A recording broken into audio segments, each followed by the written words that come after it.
PNR gold and diamonds సరుకు తక్కువ బంగారం ఎక్కువ. ఇప్పుడు మన వైజాగ్ లో July 24th grand opening.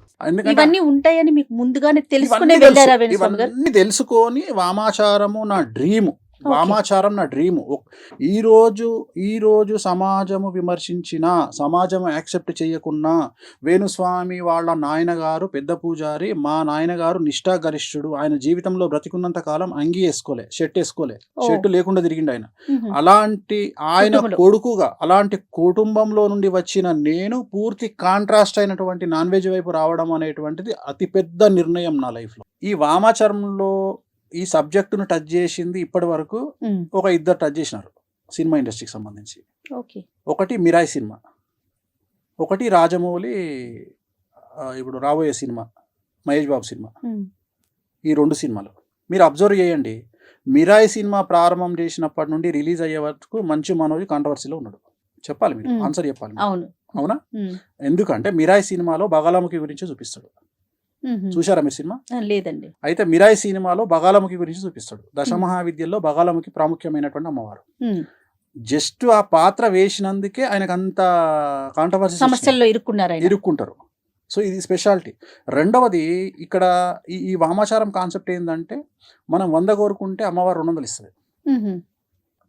Rajamouli cinema, Mahesh Babu cinema Varanasi launch చేసినప్పుడు మీరు అబ్జర్వ్ అయిన దాంట్లో, వారణాసి సినిమాలో దాంట్లో మీకు చిన్నమస్తా దేవి గురించి చూపిస్తాడు. చిన్నమస్తా అమ్మవారు తల నరుక్కొని ఉంటది, ఆమె గురించి చూపిస్తాడు. జస్ట్ ఆ లాంచింగ్ లోనే హంగామా జరిగింది. అంటే నేను అనేది ఏంటంటే, ఇగో ఇంత సంచలనం ఉంటుంది లైఫ్. సో వీటిని యాక్సెప్ట్ చేయగలిగినటువంటి బాధ్యత మన మీద ఉండాలి. ఇంకా నాకేం వద్దు, ప్రశాంతంగా వెళ్ళిపోవాలని అనేది నా కోరిక. సో అది దానికోసం నా ఏమైందంటే, నేను ఏదైనా చేస్తా. మీరు నమ్మరు, ఇవాళటి వరకు నేను చేసినటువంటి పూజలలో అమ్మాయిల దగ్గర నేను సింగిల్ ఎన్పి తీసుకోవాలి. ఇవాళటి వరకు, ఈ రోజు వరకు ఏ హీరోయిన్ దగ్గర కానీ, ఏ ఆర్టిస్ట్ దగ్గర కానీ, ఏ సెలబ్రిటీ దగ్గర కానీ నేను డబ్బులు తీసుకుని అమ్మాయిల దగ్గర, నేను అమ్మాయిని దేవతా స్వరూపంలో చూస్తా.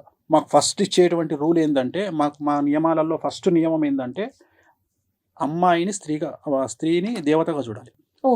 ఎందుకంటే మేము పూజించే కామాఖ్య, మేము పూజించే దశమహావిద్యలు అన్నీ కూడా యోని రూపంలో ఉంటాయి. సో అందుకని ఏమంటాడంటే, నువ్వు ఫస్ట్ యోనిని వేరే రకంగా చూడకు, నువ్వు నీ పుట్టుకకు కారణమైనటువంటి ఒక అమ్మని చూసుకో, ఒక అమ్మవారిని చూసుకో. అందుకని మేము జీవితంలో ఏ అమ్మాయిని వేరే దృష్టితో చూడము, ఓన్లీ అమ్మవారి దృష్టితోనే చూస్తాం. మా దృష్టిలో ప్రతిదీ అమ్మవారే.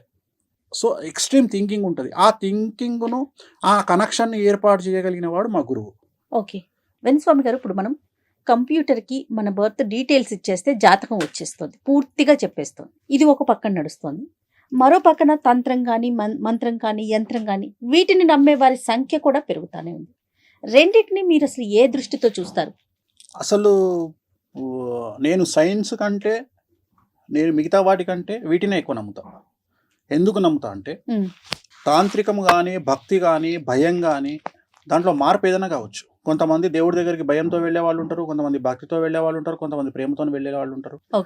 గూగుల్ సెర్చ్లో 2000 సంవత్సరం తర్వాత కనుక మనం గూగుల్ సెర్చ్ చేస్తే, టోటల్ జనాభాలో 8% మంది భగవంతుడి వైపు వచ్చినట్టు, భక్తి మార్గం వైపు వచ్చినట్టు గూగుల్ సర్వేలు చెప్తున్నాయి. 8% పెరిగింది. అండ్ ఇంకొకటి, ఏఐ అంటారు కదా, ఆర్టిఫిషియల్ ఇంటెలిజెన్స్ వచ్చి బిగ్గెస్ట్ ఫెయిల్యూర్ కాబోతుంది నా ప్రిడిక్షన్. అంటే అది నేర్చుకోకపోతే, అది లేకపోతే భవిష్యత్తే లేదు అంటున్నారు కదా. కొన్ని జాబులు, కొన్ని జీవితాలకే క్వశ్చన్ మార్క్ వచ్చేస్తుందని వింటున్నాం అంటున్నారు. మీరేం చెప్తున్నారు? నేను అదే చెప్తున్నా. నేను నిజమైన వర్త్ ఉన్న క్యాండిడేట్, నిజమైన విద్య ఉన్న క్యాండిడేట్, ఆర్టిఫిషియల్ ఇంటెలిజెన్స్ రావడం వల్లనే మన వర్త్ తెలుస్తుంది. మీకు అర్థమైందా? ఆర్టిఫిషియల్ అంటే మన కాంపిటీటర్ ఉన్నప్పుడే మన వర్త్ తెలుస్తుంది. సో ఇప్పటి వరకు మన కాంపిటీటర్ లేడు, మన బ్రెయిన్కు, హ్యూమన్ బ్రెయిన్కు కాంపిటీటర్ లేడు. మనం ఎన్నో దాటిపోయినాం. ఇప్పుడు ఏ అనేది మనకు ఒక కాంపిటీటర్కి వచ్చింది. ఇప్పుడు ఏమంటుందంటే, నువ్వా నేనా అంటుంది. ఇప్పుడు నేను అని ప్రూవ్ చేసుకునే అవకాశం వచ్చింది. ఇప్పుడు చాట్ జీపీటీలో మీరు మీ డేట్ ఆఫ్ బర్త్, మీ టైం కొట్టంగానే జాతకం చెప్తుంది. మీరు వేరే జ్యోతిష్కుడి దగ్గరికి పోవాలంటే ఎప్పుడు పోతారంటే, చాట్ జీపీటీ కంటే ఇంకేదో విషయం అవతల మీకు ఆ జ్యోతిష్కుడు చెప్పగలిగినప్పుడే పోతారు. ఆ పరిస్థితి వస్తుందంటారా? ఇప్పుడు ఆల్రెడీ ఉంది కదా.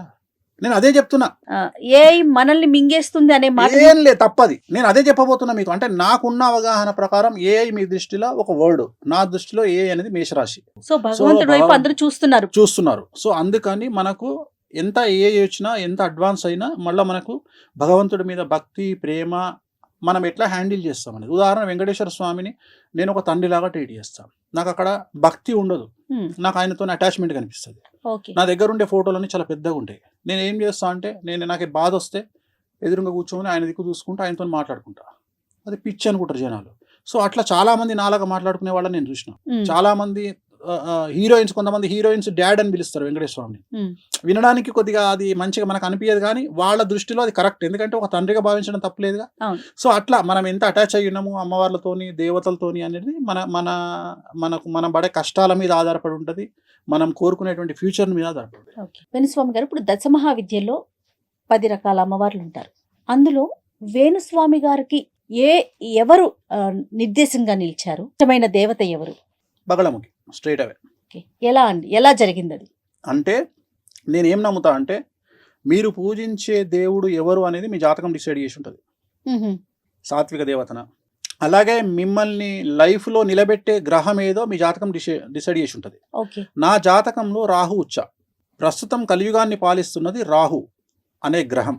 అలాగే బగళముఖి అనే అమ్మవారు కలియుగాన్ని కమాండ్ చేస్తుంది. ప్రోటోకాల్ దేవుడు వెంకటేశ్వర స్వామి. ప్రోటోకాల్ దేవుడు వేరు, అడ్మినిస్ట్రేషన్ దేవత వేరు.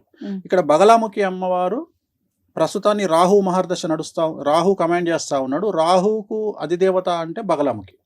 సో ఈ బగళముఖి అమ్మవారిని మనం ఎంత పూజిస్తే మనకు అంత అచీవ్మెంట్ అనేది పెరుగుతుంది.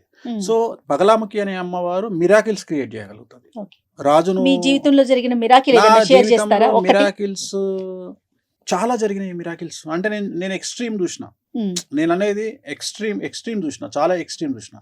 నేను ఉదాహరణ, నేను 2016లో నేను ఢిల్లీకి పోయినప్పుడు ఒక 10 కార్ల కాన్వాయ్లో నేను ఒక్కడిని ఒక 40 మంది గన్మెన్లను పెట్టుకుని పోయినా. ఇక అవన్నీ పక్కన పెడితే నా లైఫ్లో బిగ్గెస్ట్ అచీవ్మెంట్ అంటే ఒకటి చెప్తాను నేను మీకు. లక్నో ఎయిర్పోర్ట్లో ఉన్న రాత్రి 9:25కు ఫ్లైట్, 8:30 అవుతుంది అంటే అవతల ఎంత టైం ఉంది మీకు? ఇది 8:30 అంటే ఇది 40 నిమిషాలు, అది 25 నిమిషాలు, 55 నిమిషాలు టైం ఉంది. జనరల్గా మనము చెక్ ఇన్ లేకపోతే హ్యాండ్ బ్యాగ్ వేసుకొని పోయినా 45 నిమిషాల ముందు ఎయిర్పోర్ట్కి పోవాలి. నేను అప్పటికి డిప్యూటీ సీఎం ఇంట్లో శివపాల్ యాదవ్ ఇంట్లో.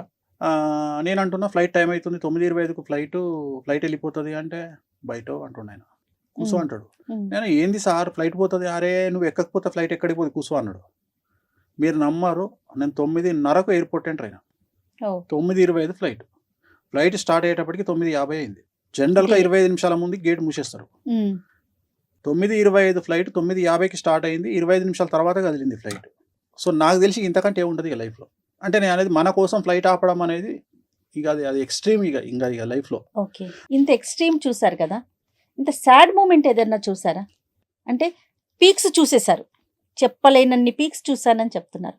ఏదన్నా ఒక బాధపడిన సందర్భం, చాలా అతి ముఖ్యమైన ఒక సందర్భం చెప్పండి. 2001 అనుకుంటా, ఐ థింక్. నా దగ్గర డబ్బులు లేవు తినడానికి. సో డబ్బులు లేకపోతే నేను నా ఫ్రెండ్ ఉన్నాము. వాడు ఇప్పుడు అమెరికాలో మళ్ళీ లండన్లో ఉన్నాడు. శ్యామ్ అని మెడికల్ ప్రాక్టీస్ డాక్టరు. సో నాతో ఉండే అప్పుడు ఇద్దరం ఒకటి రూమ్ ఉన్నాము. నా దగ్గర అప్పుడు ఐ థింక్ 20 రూపాయలు ఎంతనో ఉంటే 2 ప్లేట్ ఇడ్లీ తీసుకొచ్చుకున్నాం. 2 plate idli extra chutney extra sambar తెచ్చుకొని పొద్దున ఒక ఇడ్లీ, వాడో ఇడ్లీ నేనో ఇడ్లీ, చట్నీ వేసుకొని తినాలి. మధ్యాహ్నానికి ఇంకో ఇడ్లీ ఉంటుంది. 2 ప్లేట్ ఇడ్లీ కదా, 4 ఇడ్లీలు. ఇంకో ప్లేట్ ఇడ్లీ వాడు నేను మధ్యాహ్నం తినాలి. తిన్నాక సాంబార్ మిగులుతుంది.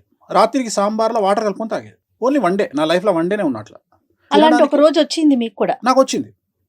2000 సంవత్సరంలో ఏలినాశంలో ఉన్నా. ఆ టైం కేతు మహర్దశ. అది కేతు మహర్దశ వెరీ డేంజరస్.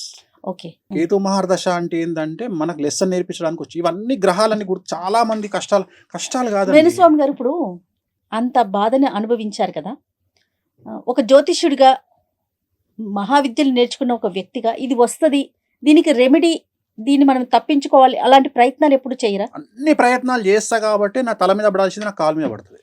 ప్రయత్నం అయితే చేస్తారు అన్ని. ఇప్పటికీ కూడా నేను చెప్పదలుచుకున్న పాయింట్ ఏంటంటే గుడ్డును ఎవరు ఆపలేరు, మనకు జరగబోయే మంచిని ఎవరు ఆపలేరు. చెడును ఆపొచ్చు. చెడును 2 రకాలుగా ఆపొచ్చు. 12% మన బిహేవింగ్ ద్వారా ఆపుకోవచ్చు, 88% అమ్మవార్లను పూజించడం ద్వారా ఆపుకోవచ్చు. సూపర్. 12% మన ప్రయత్నం ఏంది అంటే, ఒక వ్యక్తి మనల్ని కొట్టడానికి వచ్చినప్పుడు నువ్వు ఓవర్ యాక్టింగ్ చేస్తే ఆ దెబ్బలు 100 కొట్టిపోతాడు. ఉమ్, నువ్వు 12% నీ ప్రయత్నం ఏంటంటే వాని కాళ్ళ వేళ్ళ పడడం వల్ల వాడికి నీ మీద కనికరం వచ్చి వాడు కొట్టాలనుకున్న 100 దెబ్బలలో 50 కొట్టకుండా వెళ్ళిపోతాడు. అది 12%. మిగతా అసలు వాడికి ఆ ఉద్దేశమే కలగకుండా చేయడం అమ్మవార్లను పూజించడం. సో ఈ 88% అమ్మవారి చేతిలో ఉంటుంది, 12% మన చేతిలో ఉంటుంది. ఓ. అమ్మవారిని కొలవటానికి కానీ పూజించడానికి కొలవడానికి అర్హత కానీ, లేదు, దర్శించటానికి కానీ దర్శించడానికి అందరు చేసుకోవచ్చు, పూజించడానికి అర్హత లేదు. ఇక్కడ రూల్ ఏంటంటే, ఉదాహరణ ఇప్పుడు మీరు వారాహి అని ఉంటారు, అవును వరాహి